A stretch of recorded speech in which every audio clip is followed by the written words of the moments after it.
Devant le grand jury d'RFM ce dimanche, Jean-Baptiste Plaka, journaliste, éditorialiste.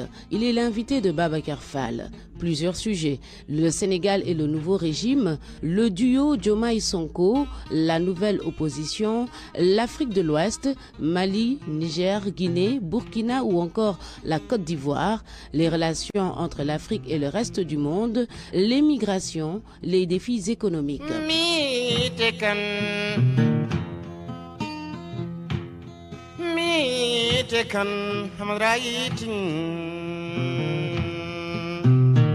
Participez à l'émission en posant vos questions sur les réseaux sociaux avec le hashtag Grand Jury RFM.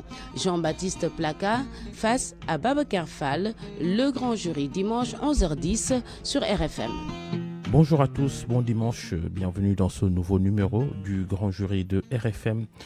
Le tandem Diomaye Faye, Ousmane Sonko et le défi du respect des promesses électorales.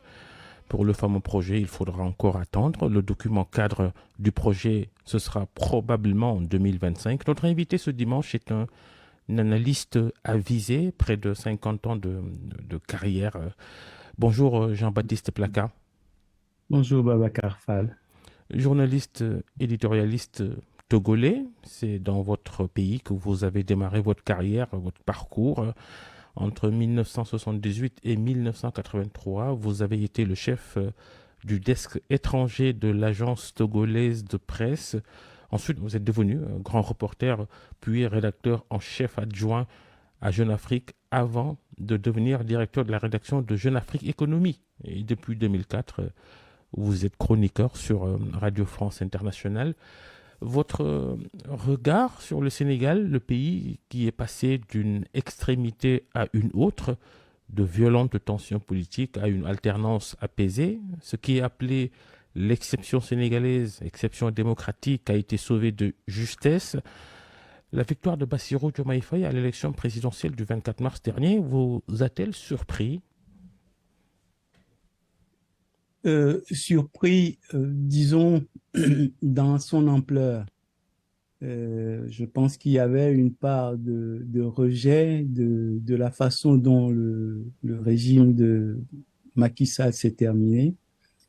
Et les Sénégalais ont voulu résoudre un double problème, celui de l'échéance constitutionnelle, donc la fin de son mandat, et celui de la remise en marche de la démocratie et le fait que les Sénégalais aient choisi dès le premier tour d'élire un président, de donner la majorité à Bassirou Diomaye Faye est la preuve que ce peuple a un degré de conscience politique qui devrait s'exporter un peu dans la sous-région.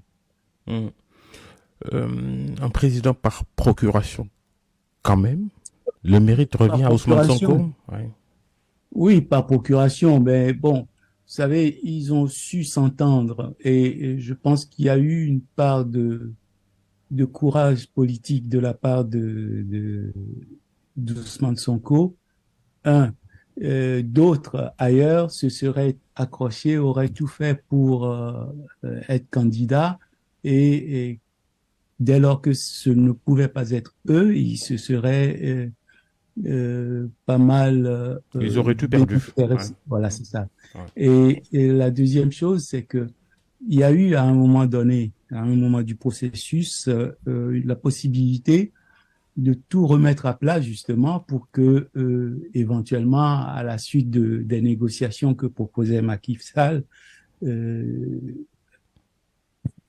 Ousmane Sonko puisse revenir dans le jeu politique. Ils pouvaient, s'ils avaient accepté la transition, les négociations que proposait Macky Sall. Au lieu de cela, il a préféré qu'on maintienne le scrutin en sachant que lui, il ne serait donc pas le président, en tout cas pas cette fois-ci, et cela signifie qu'il fait suffisamment confiance à son ami, et je pense que c'est admirable en politique. Oui, et ce tandem, ce duo, va-t-il pouvoir tenir 5 ans Vous la savez, durée du mandat présidentiel. justement, ce que je soulignais tout à l'heure, le fait que Ousmane Sonko ait préféré qu'on aille aux élections en sachant que ce serait au mieux Bassirou Diomaye Faye, signifie concrètement que ces deux et peut-être leurs autres camarades tiennent davantage à leur projet qu'à la position que l'un ou l'autre peut tenir à la tête de l'État en cas de victoire. Donc, dans l'immédiat, je pense qu'on ne devrait pas s'inquiéter, mais la politique est la politique. Et les rivalités, les entourages, les conseils, et les ambitions ou les suppléments d'ambition peuvent toujours abîmer la relation. Oui, Mais s'ils sont... on a déjà vu ça ailleurs, d'abord en Oui, Afrique. Hein, donc, ouais, c'est naturel, hein. Vous savez, la politique est malheureusement, surtout en Afrique d'ailleurs, mais pas seulement, le métier dans lequel ce ne sont pas forcément et pas nécessairement les meilleurs qui arrivent à la tête d'un État. Vous voyez, les gens parviennent au pouvoir sans être forcément les meilleurs. Sinon, dans un pays comme la France, on aurait eu Mendes France, président, et quelques autres, même Raymond Barre, peut-être Michel Rocard, des gens comme ça n'ont jamais accédé au pouvoir parce que justement, c'est un autre monde. Donc, il y aura les rivalités qu'on peut imaginer entre Ousmane Sonko et Bassirou Diomaye Faye, mais ça viendra beaucoup plus tard, si ça devait venir. Mais s'ils sont intelligents, à leur âge, ils ont le Sénégal pour 20 ans. Hein. oui, 2 mandats pour l'un et 2 mandats pour l'autre ensuite, et puis ce sera bien fait. ouais, on entend ça de la bouche de leurs militants qui Ah, c'est demandent, ce qu'ils disent. ils disent à la nouvelle opposition d'être vraiment patient parce qu'ils en ont pour longtemps. Mais on verra. Alors, On verra si des aléas ne viendront pas perturber les schémas, bien sûr. alors là, c'est-à-dire, il leur faut un peu de réalisme parce que euh, le pouvoir, vous savez, il y a quelques années, j'avais une série d'entretiens avec l'ancien Premier ministre du Togo, ancien secrétaire général de l'OUA, Edem Kodjo, et c'était filmé par des caméramans qui étaient sénégalais. Donc, je les présente à Kodjo, je dis ce sont des frères du Sénégal, et Kodjo dit, ah, les compatriotes de Macky Sall. Et un des caméramans dit, le plus mauvais président que le Sénégal ait eu depuis l'indépendance. Et moi, dans un petit sourire, je dis jusqu'à ce qu'arrive le prochain. Et là, Hélène Kodjo dit oui, c'est vrai. C'est-à-dire que il suffit d'arriver aux affaires parce que quelle que soit leur volonté, quels que soient leurs moyens, ils ne résoudront pas tous les problèmes des Sénégalais et l'impopularité vient vite parce que tant que vous êtes dans l'opposition en train de combattre des gens qui sont au pouvoir et que la population, en tout cas une partie de la population, considère comme responsable de leurs soucis, vous pouvez être populaire. Mais quand vous prenez le pouvoir, que vous l'exercez, les difficultés peuvent ne pas leur valoir même un second mandat, hein, parce que il faut qu'ils sachent aussi que ils ont été élus dans un élan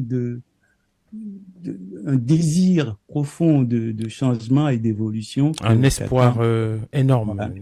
Et ça, c'est pas, il n'y a pas de miracle possible. Hein. Bon, tous les deux viennent d'un corps, les finances et les impôts, donc ils doivent savoir un peu quel est l'état réel du Sénégal. Et ils doivent pas être surpris par les problèmes et les défis qu'ils vont devoir. Ils disent avoir trouvé une situation des finances du pays préoccupante. Je vais vous dire, la situation des finances du Sénégal a toujours été préoccupante.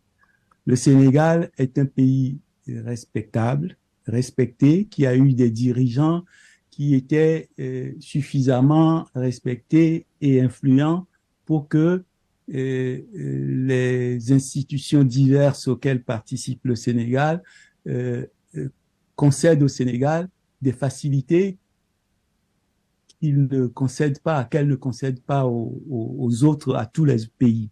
Donc, vous savez, le Sénégal est dans la zone franc, en l'occurrence dans l'UMOA. Si ceux qui connaissent la comptabilité de la Banque centrale vous diront que ça fait une éternité que le Sénégal n'a pas apporté de devise au fonds commun. Donc, mais le Sénégal a les facilités parce qu'on respecte le Sénégal. Le Sénégal a eu des chefs d'État, même ceux que moi j'ai pu croiser, comment dire, un peu fougueux. Je pense au très respectable Abdoulaye Wade. Quand il est arrivé au pouvoir, il a su se mettre dans la peau d'un chef d'État et le Sénégal a continué à bénéficier de ces facilités. Donc, eux, ils savent que le Sénégal, peut-être ce qui fait cet avantage pour le Sénégal, c'est son attractivité démocratique, surtout la stabilité. Non, vous savez, il ne faut pas non plus survendre la démocratie sénégalaise. Moi, j'ai couvert les procès de Wade après des élections qu'il estimait avoir gagnées et je me demande s'il ne les avait pas effectivement gagnées. 88, 93? Exactement, 88, j'étais là-bas, il était en prison avec Ousmane Gom et un certain nombre de gens, ainsi de suite. Cela signifie que le Sénégal, c'est-à-dire il y a eu un moment majestueux dans l'histoire du Sénégal, c'est lorsque, prenant de court ses partisans, Abdou Diouf est allé reconnaître sa défaite alors que eux étaient prêts à mettre en marche la machine électorale, la technologie pour le proclamer vainqueur. Grand moment. Autre grand moment, 2012, quand Wade, mais moi je suivais de Paris les élections, mais j'étais sur les chaînes sénégalaises, la vôtre et quelques autres, et au bout d'une heure et demie, disons, de décompte, voilà, j'ai dit à quelqu'un qui était à côté de moi, Macky Sall a gagné. Et dans la demi-heure qui a suivi, on a appris que Wade avait appelé Macky Sall. Mais tout ce que Wade a fait dans la période qui a précédé était pas très démocratique, c'était pas très reluisant. Il a sauvé la démocratie par sa facilité à reconnaître sa défaite à un moment donné. Donc, il faut que la démocratie sénégalaise puisse vivre entre deux échéances. Vous pouvez pas jouer, j'allais dire, être toujours sur la corde raide et jouer avec les nerfs de vos concitoyens et jusqu'à la dernière minute et finalement vous faites un grand geste, on dit bon, la démocratie est... Mais c'est-à-dire, qu'est-ce qu'il y a eu? Justement, Jean-Baptiste Placas, l'élection présidentielle de 2024 s'est passé sans problème, mais le chemin justement a été le chemin qui a mené à ce scrutin a été jalonné de violences avec leurs conséquences, plusieurs morts entre 2021 et 2023 et beaucoup de préjudices matériels. Hein. Vous avez raison. Mais qui est le responsable entre une opposition radicale et un pouvoir impitoyable? Alors, il n'y a jamais de responsabilité j'allais dire, unique. Et chacun a sa part de responsabilité. Aujourd'hui, Sonko et Diomaye Faye sont au pouvoir. Ils auront l'occasion, à un moment ou à un autre, d'apprécier à quel point il est important, lorsqu'on dirige un pays, que certains n'y mettent pas le feu.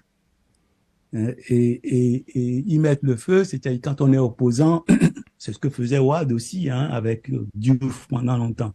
Et quand on est opposant, c'est tellement facile. Mais quand on a, comment dire, une âme d'homme d'État, il faut savoir respecter son pays, respecter les institutions, croire en la justice de son pays. Parce que cette justice, excusez-moi, elle a été, à un moment justement du processus dont on parlait, elle a été mise en cause, on l'a décrédibilisée, on a douté de comment dit-on, de sa fiabilité. Pourtant, c'est elle qui, en dernier ressort, a contraint Macky Sall à organiser les élections comme cela se devait et finalement à partir, bon, il est parti en respectant les règles, mais il y a des pays encore aujourd'hui dans la sous-région où les dirigeants se moquent pas mal et de la Constitution et de la Cour constitutionnelle et du Conseil ou de la Cour suprême, de tout ce qu'il y a comme institution judiciaire. Donc, c'est une chance pour le Sénégal. Mais quand on est homme d'État, quand on a vocation à avoir un destin national, il faut faire attention parce que ce que vous faites à celui qui vous précède ou celui qui est au pouvoir et que vous voulez combattre et faire partir à tout prix, d'autres pourront vous le faire demain. C'est ça.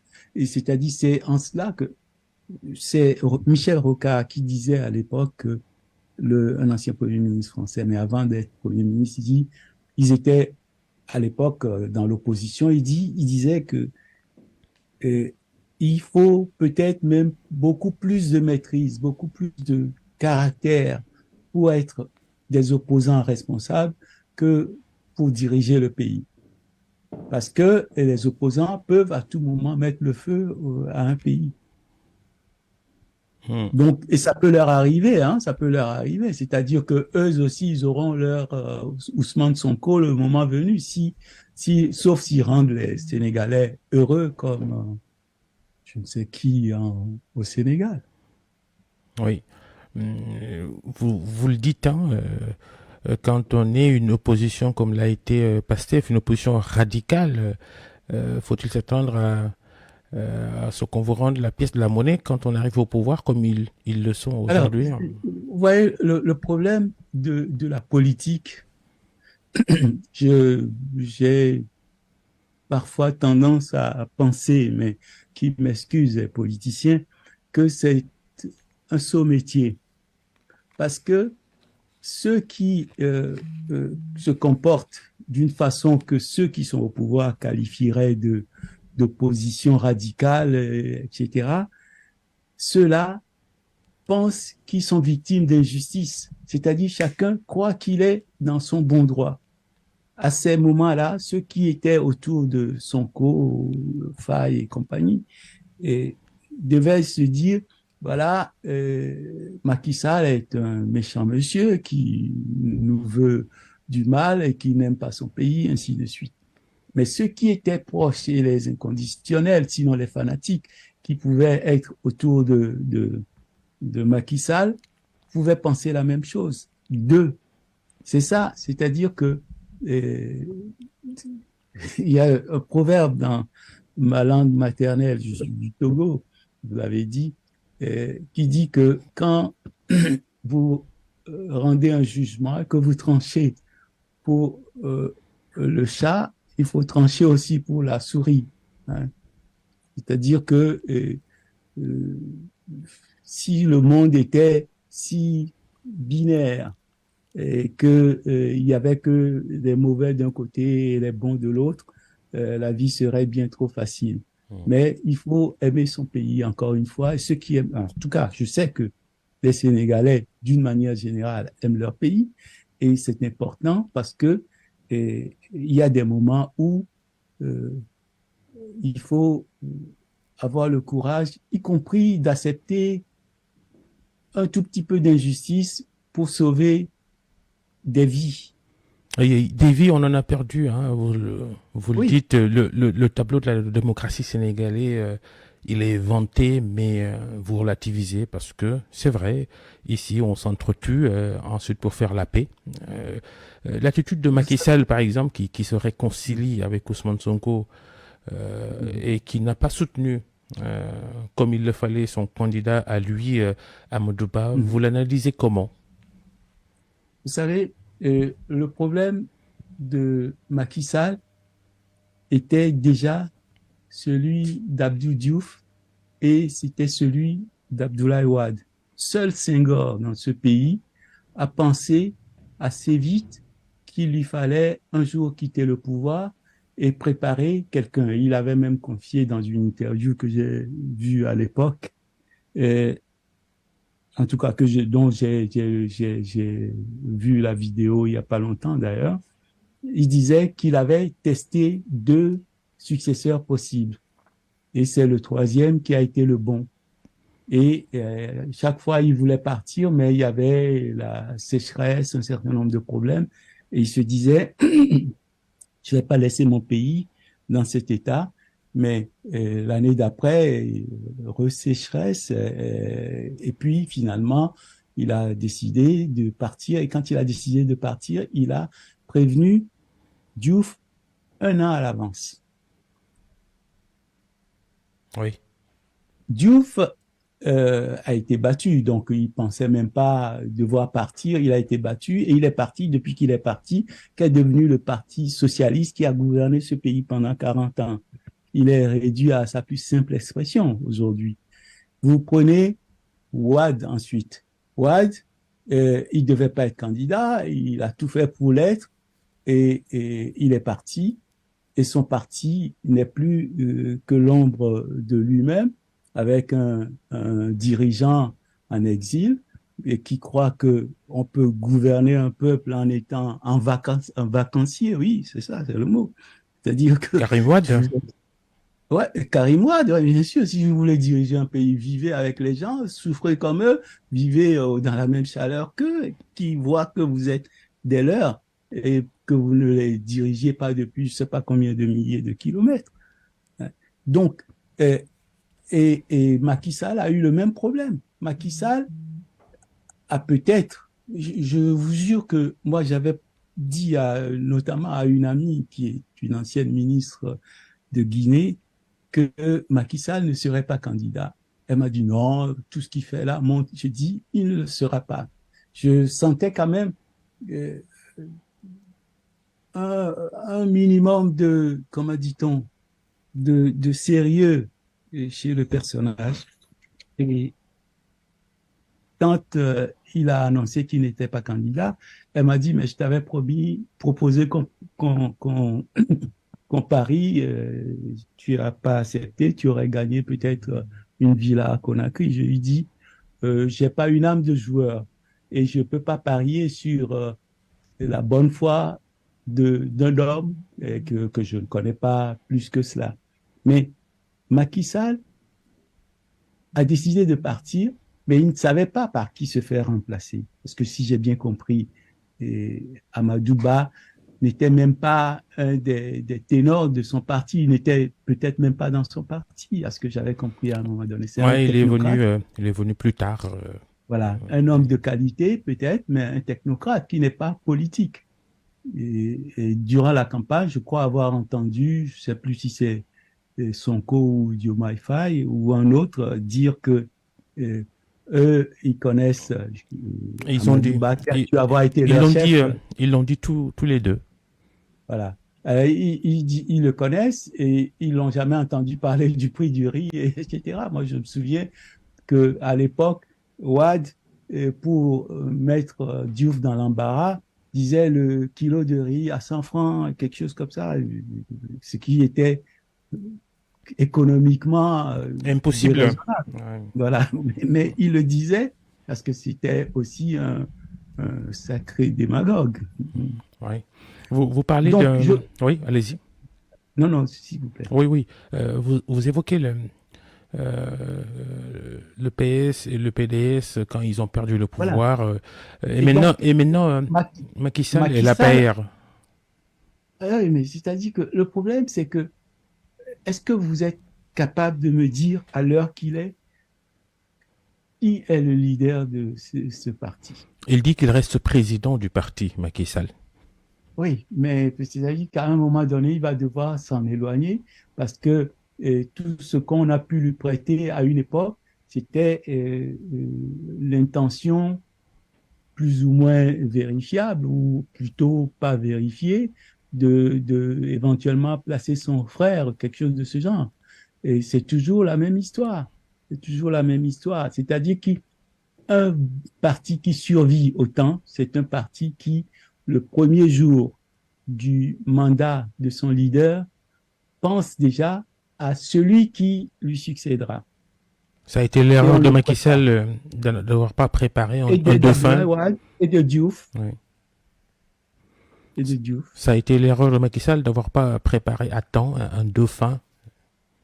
Oui, je pense que, vous savez, le problème de l'Afrique, c'est-à-dire quand il se passe quelque chose dans un pays, en tout cas certains se comportent comme si ce qui se passe chez eux n'avait pas d'incidence ailleurs.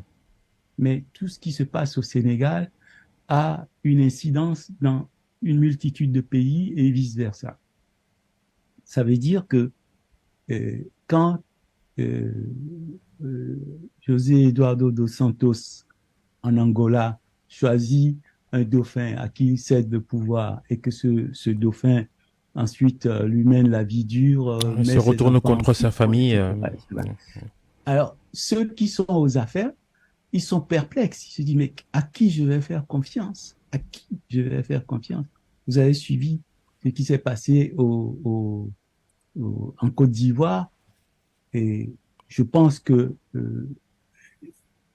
Alassane Ouattara voulait sincèrement de Gon Coulibaly comme successeur. Mais à partir du moment où Gon Coulibaly est décédé, il n'avait plus personne.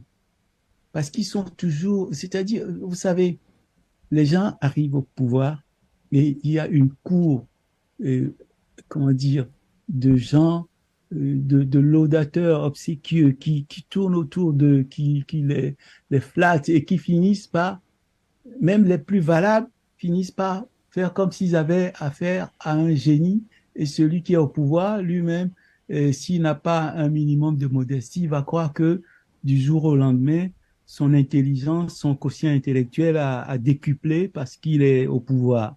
Alors, ça fait que finalement, ils ne se choisissent pas des successeurs, ils sont là, ou bien ils veulent le plus docile possible.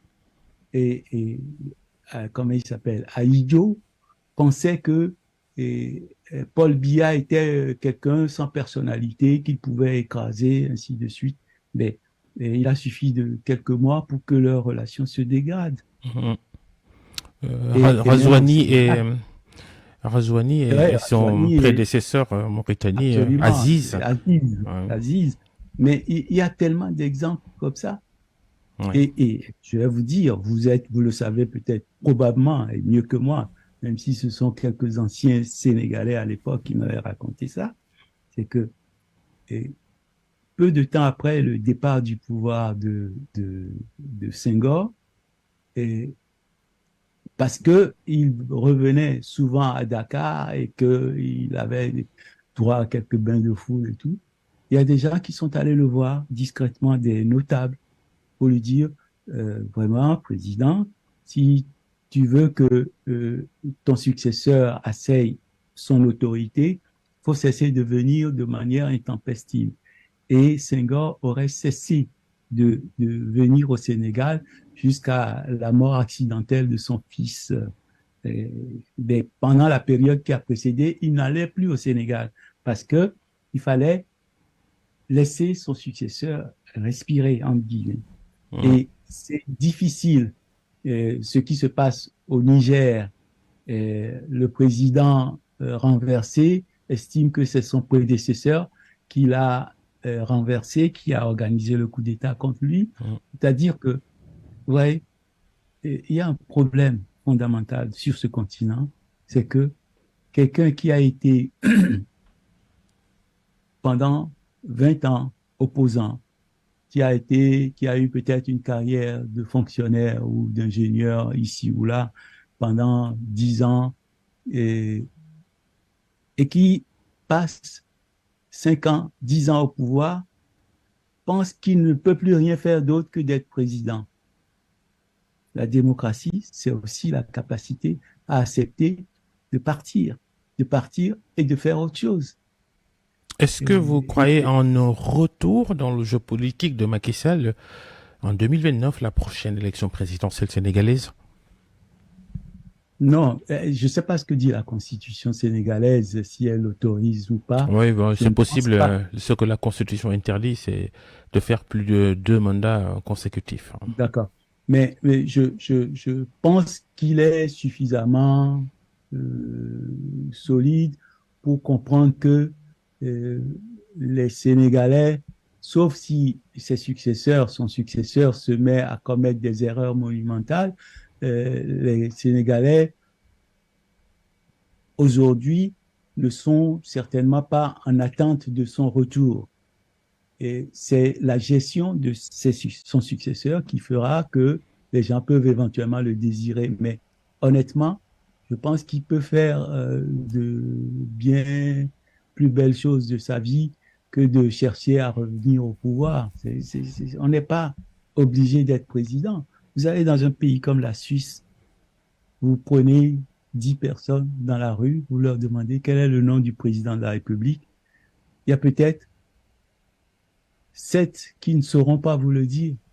Parce que le président de la République ne pèse pas sur le destin de tout le monde. Il a ses fonctions, il les assume, mais c'est pas tout.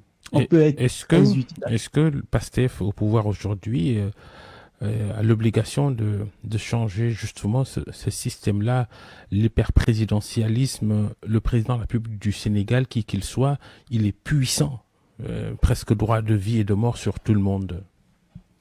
Vous savez, le problème de la politique est celui-là, c'est-à-dire que les institutions contraignent quelqu'un qui est au pouvoir et à qui on demanderait de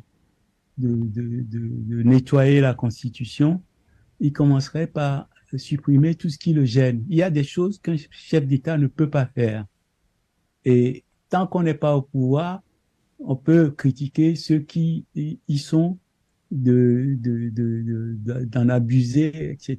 Mais eux, quand ils vont constater à quel point, à certains moments, ils se retrouvent désarmés parce que les textes ne leur permettent pas de faire certaines choses, ainsi de suite, et il peut leur arriver de se retrouver en train de faire pire que leurs prédécesseurs. C'est ça la politique, malheureusement. C'est-à-dire que il faut avoir beaucoup de personnalité. Et j'allais dire, s'effacer devant l'intérêt général pour pouvoir accepter de ne pas abuser du pouvoir que vous donnent vos fonctions.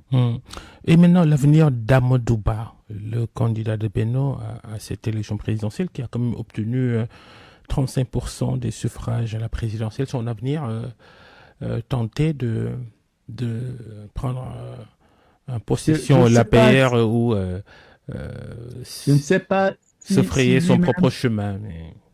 Est-ce que le fait même de se retrouver candidat à la présidence de la République, est-ce que c'est pas déjà un sort, un fardeau qui lui est tombé dessus et qu'il n'a pas cherché? Je ne crois pas qu'il était un homme qui recherchait le pouvoir. Et ce qui est bien dans un pays comme les États-Unis, à part Trump, c'est que quand on a perdu à l'élection présidentielle, on ne revient pas. Quelqu'un qui est candidat d'un parti et qui perd, 4 ans après, il n'est plus candidat. Je ne pense pas que Amadou Ba ait le tempérament, en tout cas ce qu'on a pu voir, moi de loin, hein, de ce qu'il faisait comme campagne. Je ne vois pas quelqu'un qui peut électriser les foules. Et peut-être vaut-il mieux pour lui rester une référence d'intégrité et de rigueur, plutôt que de chercher à tout prix à devenir président. Bassirou Diomaye Faye lui a été investi il y a près d'1 mois. Comment jugez-vous ces premiers jours de gouvernance, un audit de la gestion de Macky Sall et de ses collaborateurs annoncés? Comment appréciez-vous ces débuts? Je crois qu'il prend ses marques. Ils prennent leurs marques, aurais-je tendance à dire, parce que euh, c'est un duo qui est au pouvoir. Euh, Ils prennent leurs marques. Euh, alors, le fait qu'ils aient demandé un audit et même des enquêtes, à mon sens, n'a rien de grave ni d'offensant pour son prédécesseur, parce que si on demande aux dirigeants de rendre des comptes, il faut qu'ils commencent par faire l'état des lieux au moment où ils prennent en main le destin d'un pays. Et il y a forcément des choses à reprocher au régime sortant, hein, côté gouvernance. Oui, oui, évidemment, il y a toujours c'est-à-dire, sinon le Sénégal serait, je ne sais pas, la Suisse ou je ne sais quel autre pays, Hum. et s'il y en a de bonheur permanent. Non, je pense que c'est bien qu'ils fassent l'état des lieux, et non pas pour accabler ceux qui sont partis, parce Oui, que oui, au bout d'un moment, c'est ça. En fait, faut-il craindre en même temps une chasse aux sorcières? vous savez, le, euh, il arrivera un moment, même s'il y a une chasse aux sorcières, il arrivera un moment où les Sénégalais euh, considéreront que le bonheur qu'ils n'ont pas ou les malheurs qu'ils ont ne sont plus euh, une conséquence de ce que Macky Sall, qui n'est plus là, leur a fait. Et donc, je pense qu'il vaut mieux surtout bien diriger et prendre des... Ils ont une chance formidable. C'est que le Sénégal, je disais tout à l'heure que le Sénégal apportait peu de devises comment dit-on, à la Banque centrale.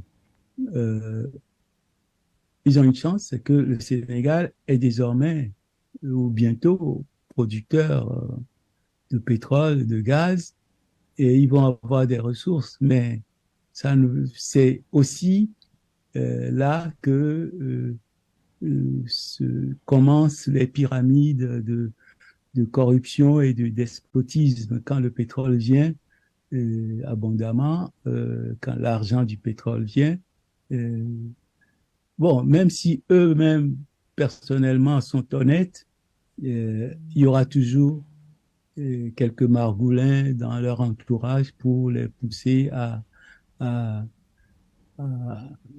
j'allais dire, à verser dans des pratiques du type de celles qu'ils dénonçaient du Ouais, temps où ils ce étaient sera difficile aux à opposants. contrôler tout ça, hein. Oui, c'est compliqué.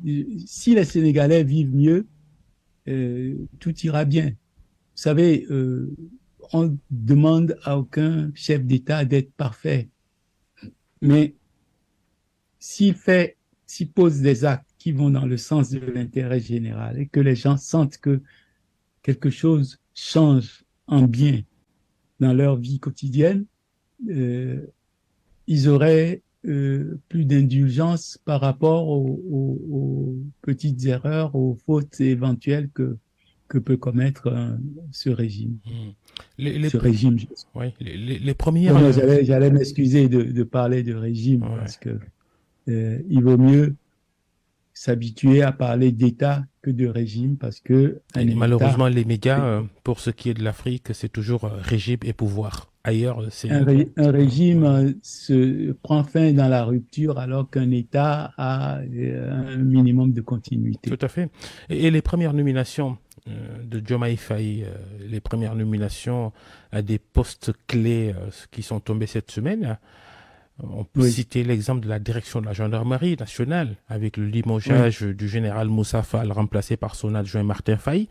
Logique pour Mhm. certains, alors que pour d'autres, il y a une démarche, une forte dose de vengeance, parce que PASTEF, le parti d'Ousmane Sonko, considère le général Moussa Fall comme l'un de ses bourreaux ces derniers mois, Je ne ces sais dernières pas, années. je ne sais pas si ce qu'autorisent les textes qui régissent l'armée, la gendarmerie, euh, mais euh, à leur place ou à la place de celui qui est parti, moi, j'aurais démissionné. Et à partir du moment où vous-même, vous savez que vous avez servi et avec un tout petit peu trop de zèle un régime quand il n'est plus là, il faut savoir partir. Ça, c'est un autre problème de l'Afrique. Les gens ne savent pas quitter les fonctions et avoir le courage de dire non, je ne suis plus qualifié pour ça. Ou par rapport à mes engagements de ces derniers temps, je ne suis pas habilité à rester. Il faut que les gens sachent partir. Et il est normal que des gens qui prennent la direction d'un pays et veuillent à certains postes clés des personnes à qui ils peuvent avoir, en qui ils peuvent avoir un minimum de confiance. Mm. Et c'est pas une mauvaise chose. Vous savez, aux États-Unis, et au soir de l'élection, les gens commencent à faire leur carton dans les ministères et dans l'administration parce que beaucoup partiront et certains peuvent être reconduits, mais il faut savoir partir quand on a perdu, parce que ce que certains reprochent à ce général, c'est un général, hein, c'est peut-être d'avoir joué un rôle un peu trop actif dans la répression de ces gens-là. Vous pouvez même pas les regarder droit dans les yeux si vous continuez à travailler avec eux. Et vous pouvez pas les regarder droit dans les yeux Mm. après avoir été accusés ou soupçonnés d'avoir ordonné les répressions contre eux. Donc, il faut savoir partir. Il n'y a pas de drame à quitter des fonctions. Les gens qui étaient ministres sous Macky Sall, je pense pas qu'il y en ait un seul qui soit resté. Il y a que des gens d'une certaine envergure, comme Obama aux États-Unis à l'époque, quand il est arrivé au pouvoir après George Bush Jr. a, a, a reconduit le ministre de la Défense de George Bush, Mm. Gates, Robert Gates. Et c'est ça, ce sont des choses qui arrivent, mais il faut partir. La politique, c'est la politique. Ça peut pas être un métier à vie parce que si vous perdez, il faut savoir avoir la décence même de s'éclipser. Et ce général ne peut pas considérer qu'on lui a fait un quelconque mal. La rupture, c'est le mot d'ordre de la gouvernance, sur Diomaye Faye en tout cas. Simple slogan ou pas, sera-t-il facile de rompre avec les habitudes, toutes les habitudes, les relations entre le Sénégal et ses partenaires, le vent du sentiment anti-français va-t-il souffler au Sénégal comme cela l'a déjà été au Mali, au Niger ou encore au Burkina? Je pense que moi, je vais pas faire de procès d'intention, mais je pense que ils ont l'air d'être un peu plus la tête sur les épaules, les dirigeants du Sénégal, que ceux qui, d'ailleurs, dans un cadre totalement anticonstitutionnel, se sont emparés du pouvoir dans d'autres pays dans la sous-région. Ce qu'il faut considérer, c'est que la rupture,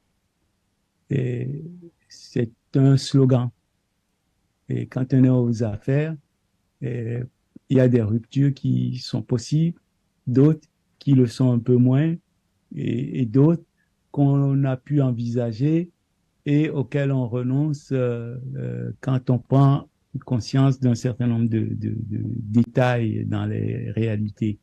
Donc, je crois que le Sénégal, par rapport à l'intérieur, euh, connaîtra sans doute quelques ruptures, mais pas beaucoup. Sur le plan extérieur, par rapport à un pays comme la France, puisque vous en parlez, moi, je pense que euh,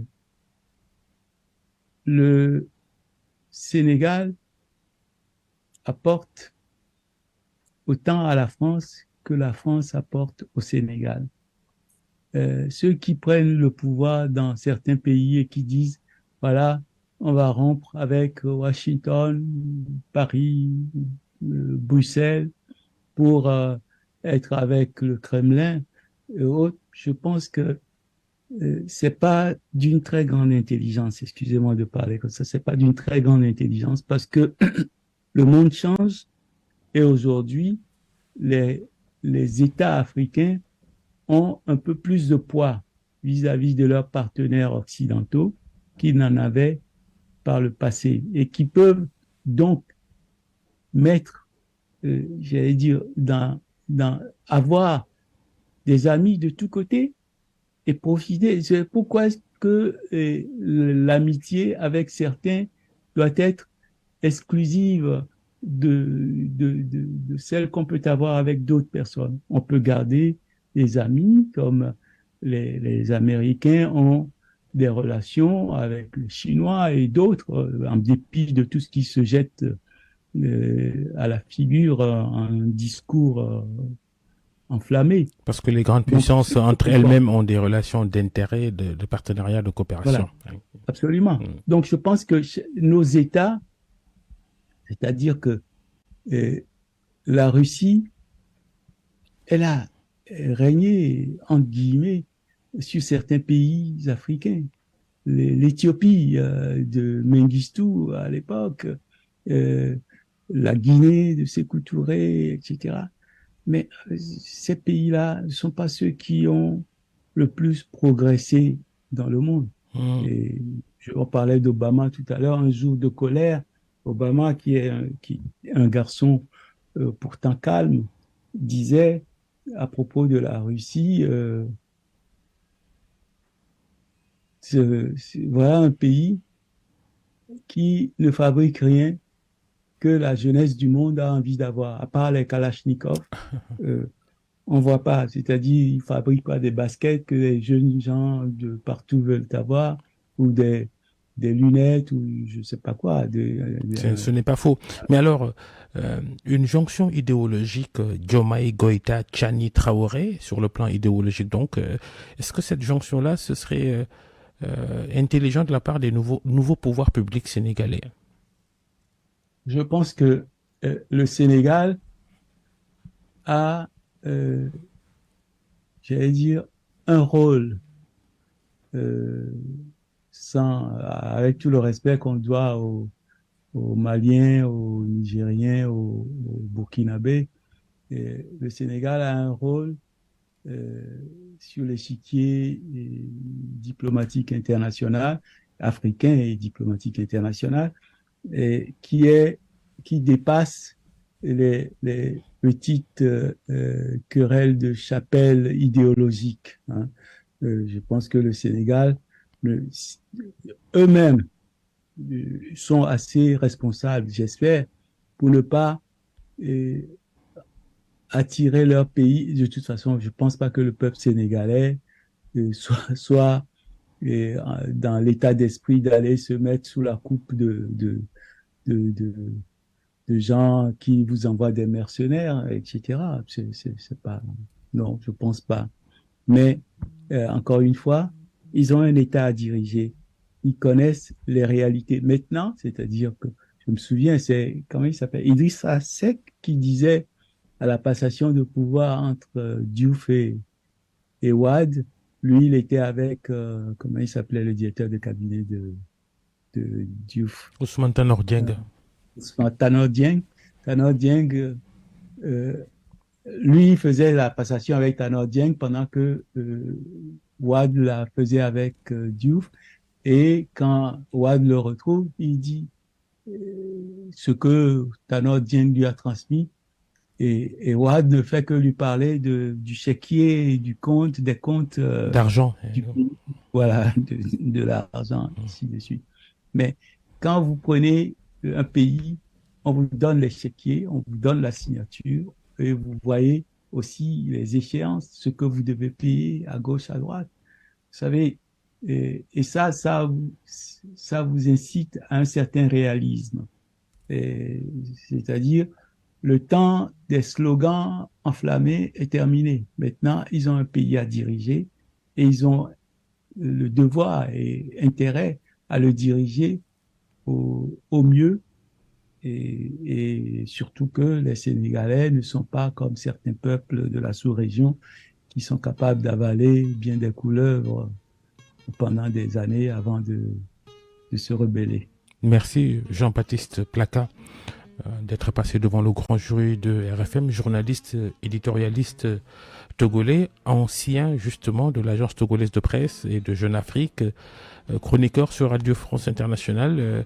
Merci, bon dimanche à Paris où vous étiez en duplex avec nous. Merci et à bientôt. À bientôt. Merci à tous de nous avoir suivis. Merci à Joe Maron et Abdou Thiam pour leur collaboration technique. Restez avec nous, les programmes continuent. Le grand jury la semaine prochaine et bonne fin de week-end à tous.